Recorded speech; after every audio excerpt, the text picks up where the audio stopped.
Tapi sebelum tu mungkin faktor terlebih dahulu yang kita nak tahu. Apakah faktor yang menyumbang kepada kondisi ini? Terdapat beberapa faktor yang jelas dikenal pasti yang memberi risiko lebih untuk kita mendapat ketumbuhan otak. Yang pertama, faktor umur. Selagi umur kita lanjut, maka kemungkinan salah satu organ di dalam badan kita, bukan saja otak, boleh mengalami pertumbuhan yang tidak normal. Ya. Okey.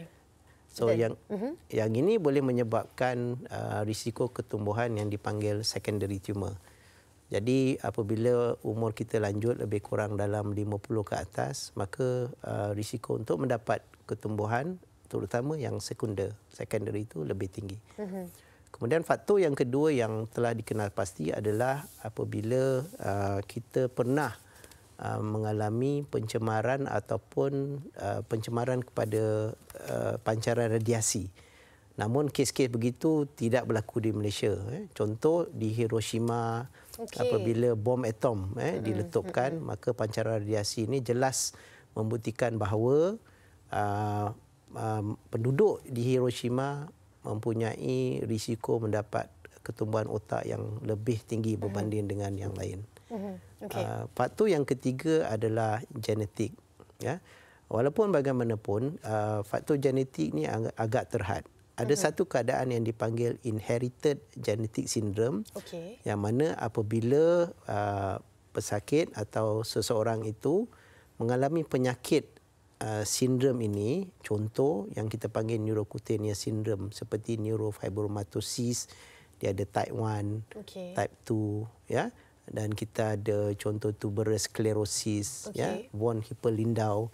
Jadi mereka mempunyai kelainan genetik yang mana apabila kalau katakan dia berkahwin dan sebagainya, so dia punya offspring ataupun anak-anak kemudiannya mempunyai risiko yang tinggi melebihi 50% untuk membawa genetik abnormal ini dan mempunyai risiko ketumbuhan yang tinggi.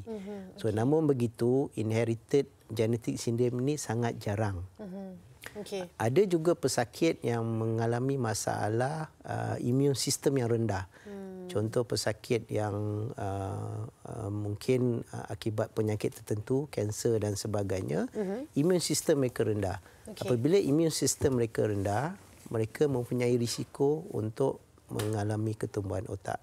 Yang ini merupakan antara bukti-bukti yang jelas daripada kajian.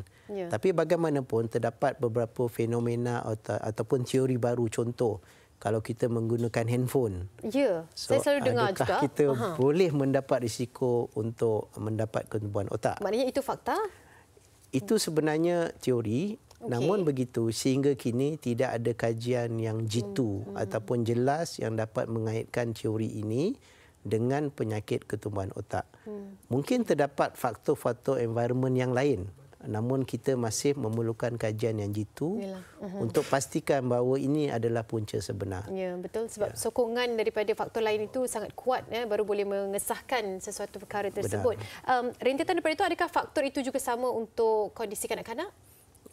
Pada kanak-kanak, biasanya mereka lebih berisiko kalau mereka ada inherited genetic syndrome seperti yang saya maklumkan tadi. Jadi kita banyak contoh di Hospital Kuala Lumpur, kita banyak merawat pesakit kanak-kanak dan sebahagian daripada mereka, mungkin dalam 20%, memang mempunyai inherited genetic syndrome. Yang mana kita dah tahu daripada awal golongan ini mempunyai risiko yang tinggi. Jadi pemantauan rapi dibuat terhadap pesakit kanak-kanak ini dengan kolaborasi jabatan-jabatan yang lain. Jadi kita buat pemantauan secara berkala dan apabila kita kesan ada ketumbuhan dan kita akan memberi nasihat dan apabila kita perlu melakukan intervensi, maka kita akan buat mengikut keperluan. Jadi kita pantau mereka dengan lebih orang kata kerap lah. Okey. Selain daripada itu, kita juga nak dengarkan soalan daripada rakan saya ni, rakan artis Nazim. Ada soalannya tentang pembedahan dan juga tumor otak. Jom sama-sama kita dengarkan. Hello doktor, saya nak tanya, boleh tak tumor tu berlaku secara tiba-tiba? Maksudnya tanpa simptom. Okey, boleh tak berlaku secara tiba-tiba? Maknanya tanpa faktor lain, tanpa sebab dan ianya terjadi. Boleh. Sebab untuk menjawab soalan tu kita kena lihat fisiologi dan anatomi otak itu sendiri. Kalau kita lihat otak manusia ni merupakan satu organ yang paling kompleks dan dianya disimpan ataupun diprotect ataupun dilindungi dalam tengkorak manusia. Otak juga mempunyai satu keupayaan iaitu dia panggil autoregulation yang mana dia boleh mengawal tekanan dalam otak melalui proses semula jadi. Okay. Ada satu teori dipanggil Monroe-Kelly Doctrine yang mana tekanan dalam otak ini sebenarnya disumbangkan oleh bahagian otak, salur darah dan cecair otak. Jadi dalam keadaan yang normal, otak ni mempunyai keupayaan untuk mengimbangi. Walaupun ada ketumbuhan yang membesar secara perlahan-lahan, maka sistem ini akan adjust supaya tekanan otak itu sentiasa stabil. Okey. Jadi pesakit langsung tidak menyedari ataupun langsung tidak mempunyai sebarang simptom sehinggalah sistem ini gagal. So apabila sistem ini gagal, berlaku yang serius dan berlaku ketidakseimbangan, maka tekanan otak akan meningkat secara tiba-tiba. Itu sebab kadang-kadang kita pernah jumpa pesakit yang umurnya contoh dia ada ketumbuhan hampir 7 cm. Okay. Namun dia tidak ada masalah langsung sehingga satu hari dia mengalami pening dan sawan dan dia pingsan. Selepas kita buat ujian imbasan, kita dapati dia ada ketumbuhan yang besar. Jadi memang ketumbuhan boleh berlaku tanpa kita sedari. Namun begitu, dia juga boleh kita sedari awal walaupun saiz dia kecil jika ketumbuhan itu melibatkan struktur-struktur otak yang sensitif atau kritikal. Sebab dia bagi indikator lah. Yes. Ada indikator yang mengesahkan, yang macam menjadikan kita tahu ada yang tak kena dengan situasi badan. Apa yang berlaku kalau peningkatan tekanan pada otak tu, Doktor? Okey. Dan kita tahu bahawa otak ini merupakan struktur yang disimpan dalam tengkorak. Dan tengkorak ini merupakan satu sistem yang rigid ataupun closed box. Kalau kita ada contoh tulang, apabila kita berlaku kecederaan itu berlaku dan berlaku bengkak tisu, maka tekanan tu akan keluar. Tetapi otak, fenomena dia terbalik. Kerana otak di dalam, tulang di luar. Apabila berlaku ketumbuhan dan berlaku bengkak otak, maka tekanan tu tidak boleh keluar. Jadi mereka akan tertekan di seluruh bahagian dan yang paling penting, di tengah-tengah ini adalah pusat otak. Okey. Di pusat otak inilah terletak kita punya pusat jantung dan pernafasan dan tahap kesedaran.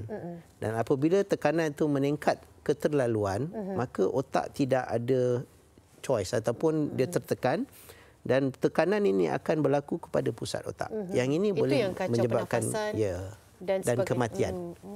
Ada juga ketumbuhan yang kecil, contoh kalau dia letak di bahagian otak, di bahagian pusat percakapan. Kecil saja, tetapi dia duduk betul dekat pusat yang mengawal percakapan. Dan pesakit akan mengalami simptom yang awal iaitu dia pertuturan dia terganggu. Ada juga pesakit yang mana ketumbuhan tu kecil, tetapi dia melibatkan saraf telinga, delia. Jadi biasanya mereka akan dengar bunyi macam ringing, bunyi hissing macam tu. Dan perlahan tumor tu membesar, dia menekan saraf muka. Dan pendengaran dia mula kurang dan muka dia perlahan sengit ataupun dia tak simetri. Yang itu pun juga boleh berlaku.